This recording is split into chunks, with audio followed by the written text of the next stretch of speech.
padroeira de um povo a lutar,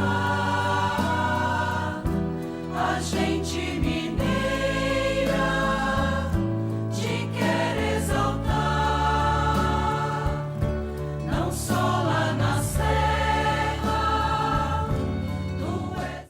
Amado irmão, amada irmã, domingo, dia do Senhor, vivamos a alegria desta ação de graças, vivamos a oportunidade bonita de colocar Deus no centro de nossa vida, vivamos a oportunidade amorosa de sermos família, na nossa casa, na nossa família, na nossa comunidade religiosa e na nossa comunidade de fé.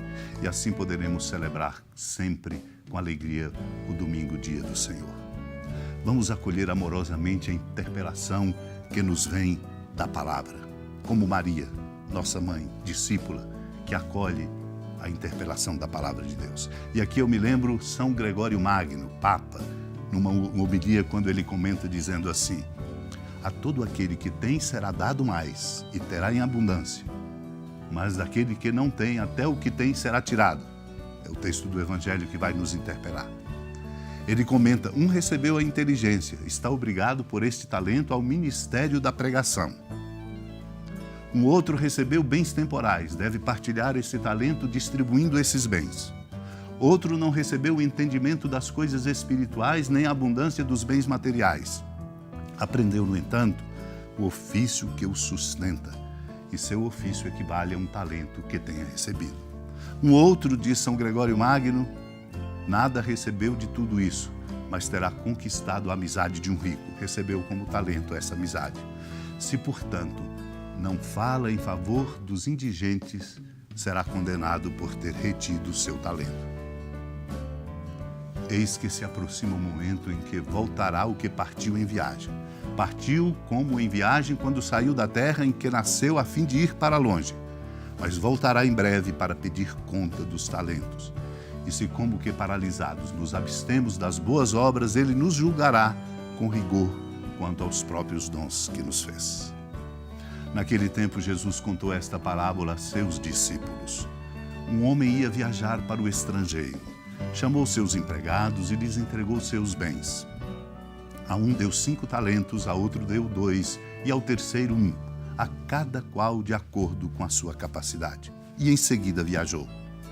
O empregado que havia recebido 5 talentos saiu logo, trabalhou com eles e lucrou outros 5. Do mesmo modo, o que havia recebido 2 lucrou outros 2. Mas aquele que havia recebido 1 só saiu, cavou um buraco na terra e escondeu o dinheiro do seu patrão. Depois de muito tempo, o patrão voltou e foi acertar contas com os empregados. O empregado que havia recebido 5 talentos entregou-lhe mais 5, dizendo: Senhor, tu me entregaste 5 talentos. Aqui estão mais 5 que lucrei. O patrão lhe disse: muito bem, servo bom e fiel, como foste fiel na administração de tão pouco, eu te confiarei muito mais. Vem participar da minha alegria. Chegou também o que havia recebido 2 talentos e disse: Senhor, tu me entregaste 2 talentos, aqui estão mais 2 que lucrei. O patrão lhe disse: muito bem, servo bom e fiel, como foste fiel na administração de tão pouco, eu te confiarei muito mais. Vem participar da minha alegria. Por fim, chegou aquele que havia recebido 1 talento e disse: Senhor, sei que és um homem severo, pois colhes onde não plantaste, ceifas onde não semeaste. Por isso fiquei com medo e escondi o teu talento no chão. Aqui tens o que te pertence. O patrão lhe respondeu: servo mau e preguiçoso, tu sabias que eu não colho onde não plantei e que ceifo onde não semeei? Então devias ter depositado meu dinheiro no banco para que, ao voltar, eu recebesse com juros o que me pertence. Em seguida o patrão ordenou: tirai dele o talento e dai-o àquele que tem 10. Amado e amada de Deus, esse é o nosso desafio. O desafio de multiplicar o que recebemos para sermos servidores. Pois o Senhor diz: a todo aquele que tem será dado mais e terá em abundância, mas daquele que não tem, até o que tem lhe será tirado. Não é uma injustiça, é a consequência de não vivermos como servidores, de não multiplicarmos os dons recebidos para colocarmos a serviço do reino, a serviço de uma sociedade justa e solidária. É assim que nós fecundamos a nossa cidadania. vivendo e trabalhando para que aquilo que recebemos como dom seja multiplicado para o bem de todos. Do contrário, nós seremos considerados como servos inúteis. Seremos jogados fora na escuridão, onde vai haver choro e ranger de dentes. Jesus conta essa parábola exatamente para mostrar a nossa grande responsabilidade de seus servidores, dando a um 5 talentos, a outro 2 e a um terceiro 1, ou a cada um de acordo com a sua capacidade.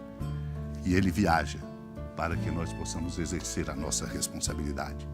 O que recebeu 5, saiu, trabalhou, lucrou outros 5.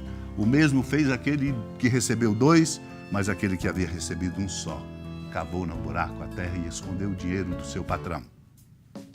A razão, quando o patrão voltou para acertar as contas, aquele que havia recebido 5 dá outros 5, aquele que recebeu 2 dá outros 2, e recebem, pois, o acolhimento. Muito bem, servo bom e fiel. Como foste fiel na administração de tão pouco, eu te confiarei muito mais. Vem participar da minha alegria. O mesmo aconteceu com aquele que recebera 2.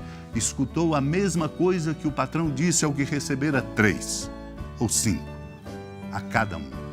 Aqui está o que lucrei. Não é uma questão econômica, é uma questão exatamente de dom e de coragem de viver a vida para servir. E nós temos que procurar ser fiéis na administração, mesmo do pouco que nos é dado. Como foste fiel na administração de tão pouco, eu te confiarei muito mais. Quando chega aquele que apenas recebeu 1 talento, cheio de medo, diz: sei que és um homem severo, colhes onde não plantaste, ceifas onde não semeaste. Por isso fiquei com medo, escondi o teu talento no chão. Aqui tens o que te pertence. Como filhos e filhas de Deus, na administração que Ele nos convia, não podemos ser negligentes e merecermos esse título, servo mau e preguiçoso. Sabias que colho onde não plantei e ceifo onde não semeei. Devia ao menos ter tido a mínima inteligência de colocar o dinheiro no banco para que ao voltar recebesse ao menos os juros de direito. E aí vem a consequência. Somos chamados a essa responsabilidade. Tirai dele o talento e dai àquele que tem 10. Porque a todo aquele que tem será dado mais e terá em abundância, mas daquele que não tem, até o que tem lhe será tirado. Não podemos, portanto, ficar na inutilidade, para não sermos jogados na escuridão, onde haverá choro e ranger de dentes. Bem diz Santo Agostinho, comentando os Salmos. De resto, o tempo é breve. Que os que têm esposa sejam como se não tivessem, os que choram como se não chorassem, os que se alegram como se não se alegrassem, os que compram como se não possuíssem, e os que usam do mundo como se não usassem, pois passa a figura deste mundo. Importa a nós crescermos e vivermos na consciência de que estamos vivendo não para nós, mas para sermos servidores da vida. Peçamos essa graça, porque temos uma enorme responsabilidade e urgente de reconstruir a nossa sociedade nos trilhos do bem e do amor, da verdade e da justiça. Supliquemos a Deus essa graça. Senhora da piedade, Mãe Virgem do Cristo Deus. Lembrai-vos, ó piedosíssima Virgem Maria, que nunca se ouviu dizer que alguém daqueles que, tendo recorrido à vossa proteção, implorado a vossa assistência e reclamado o vosso socorro, tenha sido por vós desamparado. Animado com igual confiança, a vós recorro, ó Virgem das Virgens, e gemendo sob o peso dos meus pecados, me prostro a vossos pés.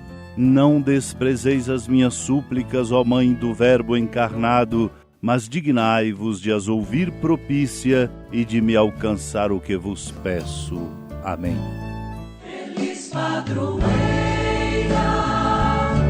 de um povo a lutar, a gente mineira te quer exaltar, não só lá na serra, tu és esplendor de toda esta terra, também